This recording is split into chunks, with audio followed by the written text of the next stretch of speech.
Okay, let's unpack this. Welcome to the deep dive. Glad to be here. If you're joining us today, you're probably someone who has stood in a bookstore, and just looked at those massive... Oh yeah, those sprawling science fiction and fantasy sections. Exactly. And you've probably wondered just how the business behind those giant doorstopper novels actually operates.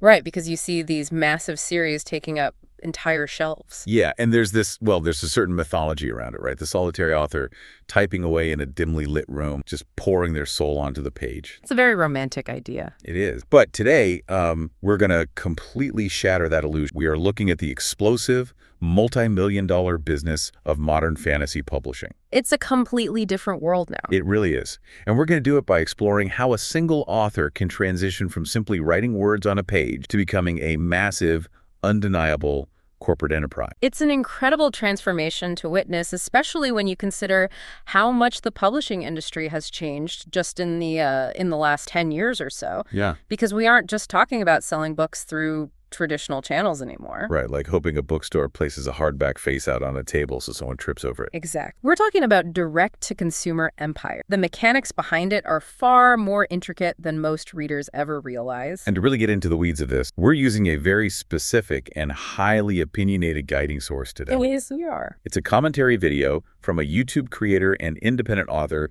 named John Del Aro. The video is titled, The Insane Numbers Behind Brandon Sanderson's Latest Campaign. That's the one. So our mission for this deep dive is to use Del Aro's breakdown to deconstruct these modern business models. Right. We're going to look at the algorithmic struggles that independent creators face, the economic strategies that generate literal millions of dollars in a single morning, and the profound, sometimes really intense cultural divides that are currently shaping the public. Yeah, the culture wars. It's a fantastic lens for this topic because, well, Del Aro isn't just an observer. No, he's actively playing the game, albeit on a completely different field, yeah. But through this single video, we get to examine the stark contrast between a mega author's well-oiled corporate machine and an independent author's grassroots day-to-day grind. It's a fascinating juxtaposition. It provides a raw, real-time snapshot of the industry right now, showing us the ceiling of what's possible, but also the gritty reality of what it takes to build an audience from scratch. Right, it's a raw look at two very different ends of the publishing spectrum. But before we get into the sheer scale of the financial numbers, and trust me,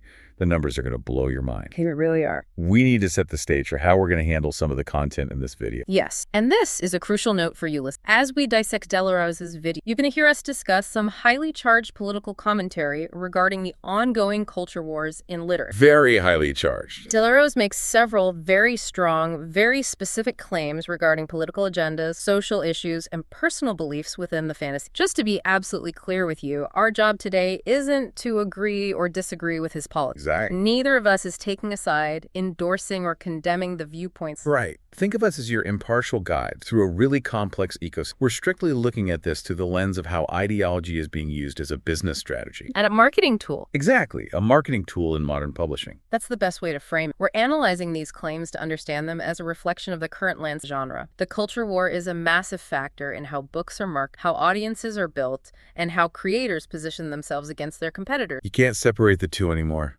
To ignore it would be to ignore a huge piece of the puzzle Del Aro has presented. But again, we're looking at it purely as an analytical exercise to understand the mechanic market. With that understood, let's jump right into the first main topic, because the scale of the financial numbers Del Aro brings up in this video completely redefines what anyone thinks of when they hear the word author. Oh, absolutely. He kicks off the video by looking at a brand new project from Brandon Sanderson, which launched on a platform called BackerKit. The project is called Hoid's Storybook Collection. And the numbers are staggering. I mean, they're the kind of figures that would make a Silicon Valley tech startup sweat, let alone a guy writing fantasy novels. It completely shatters the traditional publishing paradigm. Del Aro is literally watching this campaign unfold in real time as he records, and he notes that in a single morning, the campaign raised $4.4 million. In morning. From roughly 24,000 backers. Sit with that first. Over $4 million, essentially before lunch, directly from fans. It's just wild. And it immediately broke records on the platform. Del Aro points this out to essentially argue that Sanderson is arguably the biggest commercial enterprise in all of fantasy and science fiction right now. Maybe even one of the biggest commercial forces in the broader pop culture landscape. Serious. But how does someone even get to that? You don't just wake up one morning, post a link to some storybooks, and make $4 million. What's fascinating here is how Del Arroz contextualizes that success. He doesn't treat this massive financial windfall as an isolated fluke or just a stroke of viral luck. Right. He frames it as the culmination of years, decades really, of highly strategic groundwork and trust building. He specifically points back to Sanderson's work finishing The Wheel of Time, which, if you know fantasy history, is a huge deal for you to understand. Robert Jordan, the original author of The Wheel of Time, passed away before he could finish what was arguably the biggest epic fantasy series of his era. a monumental task. Taking over that mantle is like being asked to direct the final Star Wars movie after the original creator leaves. The pressure is immense, and the fan base is highly, highly protected. Precise. Del Arroz notes that Sanderson stepped into that incredibly difficult role and executed it very, very strongly. He stuck the landing on a massive, beloved, multi-decade story. Yeah. And in doing so, he didn't just sell books. He earned an immeasurable amount of goodwill from a massive pre-existing fan. He proved he could deliver on epic promise. And he took that transferred trust and poured it directly into his own original work. He did. Del Arroz mentions Sanderson's Mistborn series and specifically highlights the Stormlight Archive, calling out the first book, The Way of Kings. Right. And it's worth noting that Del Arroz, even as he builds up to a critique later in the video, freely admits that these are excellent series. He personally enjoyed them. Yes, he's acknowledging the foundational quality of the work. The Empire is built on a bedrock of genuinely popular, well-crafted stories. But having good stories isn't enough to generate a $4.4 million morning for side projects like kids' storybooks. Exact. The strategy goes way beyond just writing good books. It's about architecting a stick. Del Arroz zeroes in on a specific character in Sanderson's work, Hoid. Hoid. This is where we see the transition from an author writing series to an author building an interconnected universe, much like the Marvel. Right. Let's talk about the MCU-ification of fantasy, because Del Arroz gives Sanderson a lot of credit for this. He notes that this character, Hoid, appears across almost all of Sanderson's various novels and series, even going back to his early work. It's all connected. And Del Arroz points out that this wasn't some happy accident that Sanderson retconned later. He set out to build this interconnected universe, which fans call the Cosmere, from the very beginning. The psychological effect this has on the reader is profound, and it's a brilliant business. Del Arroz notes that having a character like Hoid popping up in a completely different magical world creates this massive secondary layer of... It turns the act of reading a book into what he calls a fun fact hunt. It gamifies the reading experience. Exactly. Readers are no longer just following a single narrative thread about a farm boy saving the world. They are actively looking for the connective tissue between entirely different planets and magic systems. They want the Easter egg. Right. They want to know what Hoid is doing there, what his ultimate goal is, and how this new book ties into the book they read 3 years ago. Which means if you finish one series, say Mistborn, and you hear that there are clues to Hoid's overarching storyline hidden in the Stormlight Archive, you are highly motivated to go buy those other massive books. Even if the premise didn't initially grab you. It's brilliant, baked-in cross-promotion. But Del Arroz doesn't just praise this method. He offers a pretty sharp critique of what happens when you build a universe that requires this level of constant feeding. He does. Del Arroz argues that while the interconnected universe concept is highly compelling, the execution eventually becomes, in his words, very formulaic. His argument is that to maintain the incredibly rapid publishing pace required to keep this massive interconnected enterprise moving forward, the books themselves have to adhere to a strict structural form. That makes sense. I mean, you can't crank out 1,000-page epic fantasy novels every single year if you're agonizing over every sentence and reinventing the wheel with every new release. No, you really can't. It becomes less about agonizing over the art and more about hitting production milestones. That makes you wonder, right? How does an author navigate that transition? It's a tough pivot. Moving from writing that very first novel where you have all the time in the world to polish it to essentially acting as the showrunner for a cinematic-style literary universe. And just like a massive entertainment franchise, it requires diversifying your product line to keep the revenue flowing. But that brings us to the specific strategy Del Arroz highlights regarding this new backer kit campaign for Hoid's storybook collection. On the surface, a collection of kids' storybooks seems like a very strange product for an author known for incredibly dense adult epic fantasy. Oh, totally. Del Arroz himself calls it a strange kind of thing, a genuine risk. But then he breaks down exactly why it works, and it is an absolute masterclass in bundling. Yeah. Del Arroz points out that Sanderson controls this entire ecosystem. So to ensure these storybooks don't flop, he pairs them, he bundles, with a brand new full-length adult novel. It's an ingenious fail-safe mechanism. Del Arroz explains that by tying the highly desired no adult novel to the storybooks, you immediately hook the massive segment of the audience that couldn't care care less about children. They just want the next piece of the adult universe puzzle. But because the novel is offered in this exclusive window as part of the campaign, they buy the bundle. It's the ultimate upsell. Oh, you want the new novel? Well, the best way to get it right now is in this premium package that also includes these beautifully illustrated storybooks. Yep. And Del Arroz notes this is the exact same playbook Sanderson used in his previous record-breaking Kickstarter. He would offer these incredibly expensive $250 leather-bound editions of older book, but he'd throw in a brand new unreleased novel as part of the package. It gets people in the door. It gets them right in the door,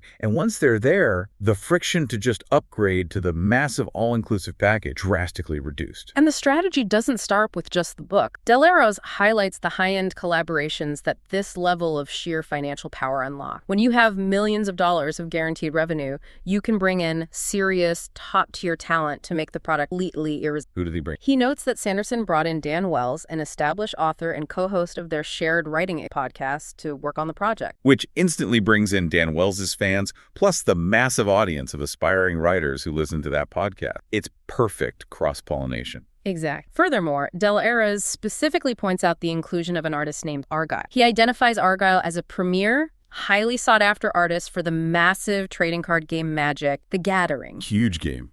And Del Arroz points out that because Sanderson has so much capital to deploy, he can afford these big names, which, as he puts it, just compounds things again. It adds layers of prestige. Think about it. A dedicated Magic: The Gathering fan who collects Steve Argyle's art might suddenly find themselves backing a Brandon Sanderson crowdfunding campaign just to get that artwork, even if they've never read the books. That's exactly how the net gets cast wider. So if we look at the whole picture Del Arroz paints here, you have a beloved back catalog built on trust, an interconnected universe that demands obsessive reading, brilliant bundling strategies to mitigate risk, and high-end collaborations to expand the market. A formidable structure. All of that explains why the products themselves are appealing. Yeah. But, and this is a massive pivot in the video, Del Arroz explicitly state that none of this is the actual secret sauce. The universe, the art, the book, well, they are just the payload. Right. The payload is useless without a delivery system. And Del Arroz argues that the ultimate asset, the absolute core engine that makes this entire multi-million-dollar enterprise function, is direct contact with the audience. Specifically the mailing list. Specifically the mailing list. Here's where it gets really interesting. If you're listening to this and you have any interest in business, marketing, or surviving as any kind of creator in the digital age, pay close attention to this next part. It's vital. Del Arroz breaks down why owning a mailing list is infinitely more valuable than relying on any social media algorithm, and he uses his own struggles with YouTube to prove it. The video provides a very raw, frustrated look at the reality of relying on tech giants to distribute your work. Del Arroz explains that platforms like YouTube inherently force creators into highly specific, what he calls thin niches. Because the algorithm hates unpredictability. It wants to know exactly what a channel is, categorize it, and serve it to a very specific, predictable... He gives a really relatable personal example. He says the YouTube algorithm essentially demands that he only be a Brandon Sanderson news channel or a specific type of publishing commentary channel because those are the videos that get clicks. But he refuses that. Right. He says he gets bored, he has broad interest, and he wants to cover a variety of topics. He mentions doing a video on a video game called High Guard. Yes. He points out that it's a fantasy-related game, so logically you'd think there's audience overlap with his fantasy book readers, but the algorithm punishes that variety. The risk of defying the algorithm, as Del Arroz outlines it, is total disconnection from your own audience. Brutal. He explains the mechanic. A viewer might subscribe to his channel or click on a video because Brandon Sanders' title. They enjoy the video. But if Del Arroz's next video is about a niche indie video game, the algorithm decides, oh, this viewer doesn't like video game content, and it actively chooses not to show that new video to subscriber. And just like that, the connection is broke. The algorithm steps in between the creator and the fan. Del Arroz actually says in the video, referring to his viewers, I might never see you again. That's a terrifying prospect for a small business. Imagine building a physical storefront, but a third-party bouncer stands at the door and arbitrarily decides which of your loyal returning customers are allowed to look in the window today based on what shirt they're wearing. That is a great analogy. That is what relying on an algorithm is like. Which is precisely why Del Arroz is so emphatic that the mailing list is the only reliable way to retain an audience long-term. An email goes directly into an inbox. There is no bouncer. It bypasses the algorithmic gatekeepers entirely. Let's look at the math Del Arroz provides, because it brilliantly illustrates the sheer compounding power of a massive mailing. He traces the timeline back to Sanderson's previous record-breaking Kickstarter, the one a couple years ago that made tens of millions of dollars and shocked the publisher. I remember that. Delarose points out that this wasn't just a financial fall, it was the greatest data acquisition triumph in publishing. Exactly. When you have tens of millions of dollars in pledges pouring in from hundreds of thousands of individual backers, you are simultaneously acquiring hundreds of thousands of verified buyer intent email addresses. And once you possess that list, the economics of your business change completely. Delarose breaks the math. You have millions of people, or even just hundreds of thousands of people, on a direct mailing list. You do not need a viral hit anymore. No. You don't need everyone on the list to buy your next product. You don't even need a majority. He says you only need a tiny fraction, a 3%, 4%, or 5% conversion rate to generate millions of dollars on your next project. Think about the pure efficiency of that model. A 5% conversion rate is considered a solid, realistic benchmark in direct marketing. When your baseline audience is in the hundreds of thousands, that 5% translates to massive guaranteed revenue with virtually zero marketing overhead. You aren't paying Facebook or Google tens of thousands of dollars for targeted ads, hoping to find readers. Right. You are simply sending a free email to a list you already have. Delarose gives a very specific example of how this plays out with high-ticket items. He brings up those leather-bound Mistborn books we mentioned earlier. He notes these are premium high-end collector's items, estimating they sell for around $250 a pop. $250. The math is simple, but the result is staggering. If you have this massive dedicated mailing list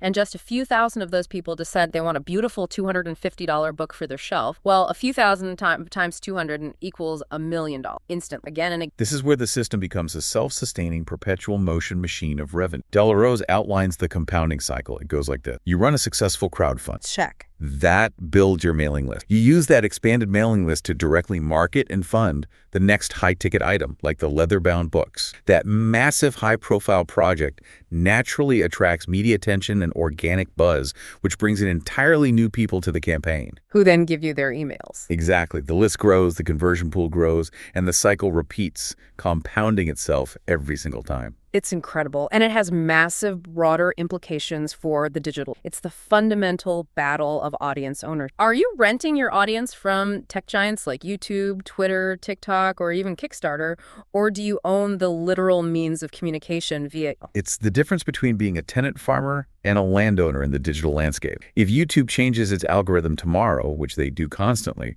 a creator relying solely on ad revenue and algorithmic discovery could lose half their business overnight. But if you own the email list, no tech CEO can take that away from you. You have a direct, unfiltered line to the people who've already proven they want to give you money. To really hammer home how vital this is, Delarose contrasts Sanderson's massive, compounding, multi-million name list with his own grassroots strategy. As an independent author, Delarose knows the email list is the key to his survival. But he doesn't have a record-breaking Kickstarter to generate leads? No. So the video highlights the extreme lengths an indie author has to go to just to acquire a single email address. He uses a strategy, aggressive generosity. Delarose notes that he actually gives away 3 entire free books just to get a reader to sign up, and he's strategic about it. He diversifies the offering to cast the widest net possible. What does he give away? He gives away a fantasy book, a sci-fi book, and a superhero graphic. He bundles them up and gives them away up front, entirely organically, relying on word-of-mouth promotion from his fans. Just hear that one. It really puts the value of an email into perspective. Think about the labor involved there. An independent author is willing to give you 3 full books of content that likely took him months, if not years, to write, edit, and produce, just for the privilege of being able to send you an email in the future. It is a stark contrast. On one side, you have Sanderson acquiring emails by the tens of thousands in a single morning. On the other, you have an indie author grinding it out, trading years of work for email, one by one. Which perfectly transitions into the next major theme Delarose explores in the video, the massive difference in the actual operational structures of these two types of authors. Yeah. We're moving from how they market the books to how they actually run the internal machinery of the business itself. Delarose draws a very sharp line between his life as a solo indie author and Sanderson's massive operation, which goes by the company name Dragonsteel. Even the name sounds like a corporation, right? It doesn't sound like a guy with a typewriter. It sounds like a defense contractor or a tech firm. Complete. And according to Delarose, that is exactly how it functions. He emphasizes his own situation first. He explicitly states that he does everything himself. He writes, he markets, he interacts. But then he contrasts that with Dragonsteel, which he describes as a full corporate enterprise. And he uses a very revealing detail to illustrate this. He points out that Dragonsteel actually has public job listings posted for roles like product coordinator, offering salaries of $80,000 a year. If we connect this to the bigger picture of the creator economy, seeing an $80,000 a year product coordinator on an author's payroll is a massive paradigm shift. A huge shift. That's a logistical role you expect to find at a mid-sized tech company or a manufacturing firm dealing with supply. It's not a title associated with a novelist. No. It signifies that the author, or the entity of the author, is no longer just producing manuscript. They are managing global freight shipping, coordinating complex fulfillment logistics for hundreds of thousands of physical items, overseeing merchandise design, managing human resources, and running a multi-tiered corporate. The line between artist and CEO hasn't just blurred, it's vanished. And when an author's brand scales up to become what Delarose calls a fine, well-oiled machine, it inevitably sparks questions and rumors about the nature of the art being produced. When you're managing a logistics company, how much time do you actually have to sit and dream up magic systems? This is a fair question. Delarose brings up a major industry rumor that is absolutely fascinating and a little controversial. Yeah. He says he's heard whispers that, given the sheer volume of output, Sanderson might not even be fully involved in writing all the material himself anymore, and that the Dragonsteel machine might be utilizing ghostwriters. Now, it's very important to note that Delarose immediately qualifies. He doesn't present it as a hard. He explicitly admits, I don't know about that. Brandon Sanderson likes to write. I know that. So he isn't accusing him of fraud. Rather, he's raising the rumor to question the sheer physical limits of a single human. He's asking a logistical question. How can one guy actually output so much material across so many different formats, series, and massive crowdfunding campaigns without being spread incredibly thin? It's a totally logical question when you look at the sheer word count being published under the Sanderson name every year. And Delarose contextualizes this rumor by pointing to historical precedents in the publishing industry. He mentions massive legacy authors like James Patterson and Danielle Steele. Right, he uses them as the ultimate historical examples of authors who transition from being individual writers into literal branded corporations. Because the business model of a James Patterson, for example, is well documented. Exactly. Patterson is essentially a brand architect. He comes up with detailed outlines, and then a team of co-authors or ghostwriters actually executes the prose to maintain an impossible, sometimes monthly publishing schedule. Delarose is implying that once an author's name becomes a recognizable brand that practically guarantees millions of dollars in pre-sales, the corporate pressure to produce content inevitably outstrips the physical capacity of the original creator. It makes you wonder, right? As a reader, if you're buying a James Patterson thriller at the airport, are you buying a piece of art from a specific human, or are you just buying a reliable entertainment product from a corporation? For the airport thriller crowd, maybe it doesn't matter. The brand name is just a guarantee of a fast-paced plot. But for fantasy fans, that distinction is usually sacred. Fantasy readers often idolize the specific, idiosyncratic voice, the prose style, and the deep world-building of a specific author. The idea of a ghostwriter or a writing team in epic fantasy can feel like a betrayal of the artistic covenant between the reader and the creator. It highlights a deep tension between authenticity and commerce in the creator economy. The larger the enterprise grows, the harder it is to maintain the romantic illusion of the solitary by candle. You can't be a solitary genius and employ a team of product coordinators. You really can't. And Delarose leverages tension brilliantly throughout the video by heavily filtering his commentary spec. He positions himself as the absolute grassroots Dragonsteel corporate model. Let's dig into that indie perspective, because Section 4 of our deep dive is entirely about understanding where John Delarose is coming from. He identifies himself early in the video as a #1 best-selling author on a small scale. That phrasing, "on a small scale," is crucial. It is. He's managing the audience's expectations, admitting he's not making $4.4 million a morning, but he's simultaneously asserting his own legitimacy and success within his specific arena. He backs that up by specifically mentioning a recent project of his own called Space Cat, stating that the project So he is speaking from a place of having achieved a real victory. Albeit in a completely different financial weight class than Dragonsteel. He uses his own recent win to legitimize his voice as an expert commentator in the video. He's saying, I know how this business works because I'm succeeding in it, just different. And he emphasizes his total independence at every single turn. He explicitly tells his viewers, I kind of do it all myself here. He makes a huge point to say he doesn't have a massive team. He doesn't have an $80,000 product coordinator.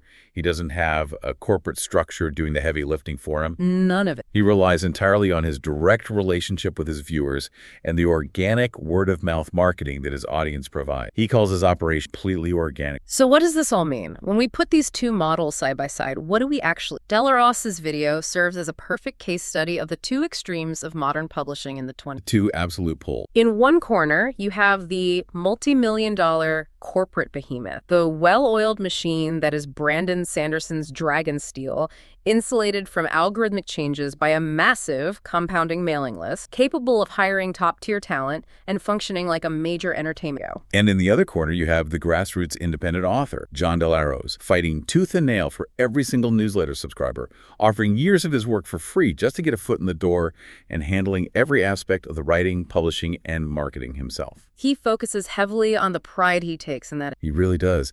He ends a segment of the video by saying he and his fans are going to grind it out until we get there, and states emphatically that's what independence is all about. There is a deep romanticism to that indie grind that genuinely appeals to a lot of... It's the appeal of supporting the underdog, buying directly from the artisan rather than the corporate factory. But as we move into the final and undoubtedly most intense section of our source material, we see that the divide between the mainstream corporate author and the grassroots indie author is no longer just about differing business models or publishing. According to Del Arro's, it has become deeply inherently ideological. Yes. And as we step into this final segment, I want to reiterate our ground rule. The material we are about to unpack involves intense cultural, political, and social claims made by Del. These are highly charged topics involving the... We are maintaining strict neutrality. We are not validating these claims as truth, nor are we dismissing them as false. We are reporting them exactly as Del Arro's presents in his video. Because understanding his rhetoric is vital to understanding how this independent author views his multi-million-dollar competitor and how the culture wars are literally being weaponized as a marketing tool in modern publishing. Precisely. We are analyzing the business and marketing implications of the rhetoric. In the latter half of the video, Del Arro's makes a very sharp pivot. He moves from discussing Sanderson's impressive business acumen to directly attacking his personal and political evolution. It's a dramatic shift in tone. Del Arro's claims that Sanderson has fundamentally changed in recent. He characterizes Sanderson as having become a radical activist and explicitly states that the author has sold his soul to the devil in exchange for mainstream corporate success. He links this alleged political shift directly to the corporate triumphs we discussed earlier. Del Arro's points to major mainstream milestones, like Sanderson securing an Apple TV deal and receiving massive front-page promotion from corporate platforms like Kickstarter as evidence of this selling out. The underlying argument Del Arro's is making is that the mainstream entertainment apparatus only rewards and elevates authors who conform to a very specific progressive ideological standard. And Del Arro's is very specific about what he believes that standard is. The video claims Sanderson is actively pushing the, quote, woke agenda and inserting LGBTQ propaganda and content heavily into his... Del Arro's specifically notes that Sanderson is doing this despite his well-known Mormon faith, claiming that Sanderson's recent corporate actions and content override his stated religious belief. The allegations he makes go even further than just criticizing the content of the novel. Del Arro's claims that Sanderson is actively promoting these lifestyles financially. He alleges that Sanderson gives money to charities that promote these lifestyles and, quoting the video directly here, tries to promote kids to get hormones and turn transgender. Del Arro's describes this alleged activity as very insidious stuff. This is the critical moment where Del Arro's connects his broader political critique back to the specific product being crowdfunded, the $4.4 million Hoid's storybook collection. Because the specific project is ostensibly a collection of children, Del Arro's expresses a deep vocal fear in the video. He worries aloud to his audience whether this new project is actually a Trojan horse, a vehicle to push this alleged LGBTQ agenda directly onto children. Right. He frames the storybooks as part of a much larger, darker narrative. Del Arro's links his fears about Sanderson's children's books to what he calls an evil agenda, orchestrated by elite, whose ultimate goal is to groom young kids into these lifestyles. Now, he does admit in the video that he hasn't read the books yet, and he doesn't know exactly what is... True. But he argues that his suspicion alone, based on Sanderson's perceived trajectory, is enough to warrant issuing a severe warning to his audience. This raises an important question for our analysis of the publishing market. How does an independent creator use these explosive ideological claims about a major competitor to position his own brand? That's the real business takeaway. Del Arro's doesn't just attack Sanderson in a vacuum. He immediately pivots the conversation to present his own brand, his own books, as the necessary antidote to the corrupt... It's a classic counter-programming strategy. He proudly tells his audience that it's actually better to be a smaller, organic, independent author because he doesn't have to, in his words, sell his soul to the woke agenda to do things. He pitches his smaller platform as a virtue, a sign that he can stand by his true beliefs without corporate interference. And he explicitly markets his own work as the safe alternative. He tells his viewers, we have clean, good fantasy that has none of the LGBTQ propaganda in it. He uses the phrase clean fantasy not just as a descriptor, but as a direct competitive differentiator in the marketplace. He is creating a binary choice for the consumer. It illustrates perfectly how modern fandoms, which used to just argue about magic systems or plot holes, are now deeply and perhaps permanently fractured along real-world political lines. What we're seeing in this video is evidence that for many readers, and certainly for creators like Del Aro's, purchasing a book is no longer just a simple transaction for evening entertainment. No, it is viewed as a literal financial endorsement of a specific cultural, political, or moral worldview. It's a massive shift in how we consume escapist media. By connecting mainstream corporate success, the Apple TV deals, the $4 million mornings, with a specific set of progressive political alignments, Del Aro's frames the independent publishing space not just as a place for smaller authors to get their start, but as a cultural refuge. A sanctuary for readers who want to escape what they perceive as the mainstream. It really makes you think about how political polarization has permeated genres science fiction, which historically were viewed purely as escape, a place to leave the real world behind. How does an author's personal philanthropy, their religious beliefs, or their political worldview impact their brand today? And more importantly, for the business side, how do competing creators use that political polarization to carve out their own fiercely loyal audience? In a tactical sense, it's a very potent strategy. If you are an indie author, you mathematically cannot compete with Brandon Sanderson's Dragonsteel Corpman. You just can't. You can't afford $80,000 product coordinators, you can't hire top Magic, the Gathering artists, and you don't have a mailing list of millions. So you have to compete on a different battle ideology. You offer a specific audience something Sanderson allegedly can't or won't provide. Clean fantasy that strictly aligns with a conservative worldview. You turn the simple act of buying your indie sci-fi book into an act of cultural defiance against the mainstream. It creates incredibly high stakes for the reader. The book is no longer just a story. It's an artifact of the culture. Your purchase is your vote. It's intent. Well, we have covered an immense amount of ground today. Let's recap the incredible journey we've taken through this single YouTube video. We started by looking at the sheer, terrifying financial power of a modern mega author. We dissected how Brandon Sanderson's interconnected Cosmere universe and brilliant risk-mitigating bundling strategy generated over $4 million in a single. We then explored the critical underlying importance of the mailing list. We contrasted the compounding wealth of direct audience ownership against the perilous, frustrating algorithmic struggles of independent creators trying to survive on platforms like YouTube, where variety is punished. We looked at the evolution from solitary artist to a corporate mega brand, complete with logistics roles and rumors of ghostwriters. And finally, we waded into the intense cultural and political divides that shape how creators view each other and market themselves today. We saw firsthand how an indie author positions his grassroots organic grind and his explicit promise of clean fantasy as a direct ideological counterattack against the perceived mainstream agendas of a corporate publishing behemoth. It is a wildly complex, fiercely competitive ecosystem. It truly is.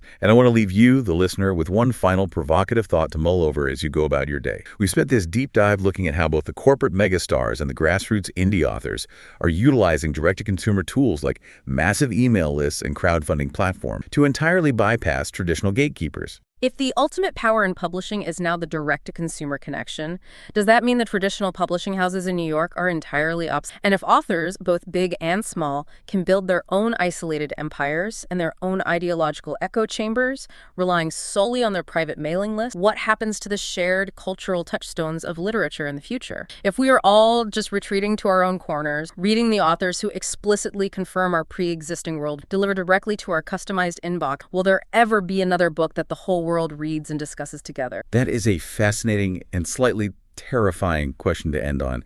Thank you so much for joining us for this deep dive. It's always a pleasure to unpack these complex hidden worlds with you. Keep reading, keep questioning how the things you love are made, and we'll see you next time.